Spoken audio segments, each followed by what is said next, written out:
Argentina ও পুর্তরিকোর মধ্যকার football ম্যাচটি একটু আগে শেষ হলো। আর্জেন্টিনা 6-0 গোলে জয়লাভ করেছে। আর্জেন্টিনার পক্ষে ম্যাক অ্যালিস্টার 2টি, মন্টিয়েল 1টি, এচেভারিয়া 1টি, মার্টিনেজ 2টি গোল করেন। খেলার 15তম মিনিটে ম্যাকঅ্যালিস্টার, 23তম মিনিটে মন্টিয়েল গোল করেন।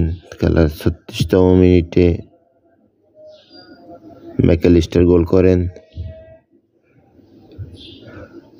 পুর্তরিকোর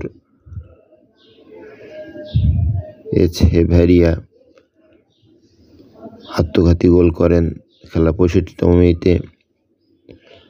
খেলার 79 ও 84তম মিনিটে মার্টিনেজ আর্জেন্টিনার পক্ষে গোল করেন।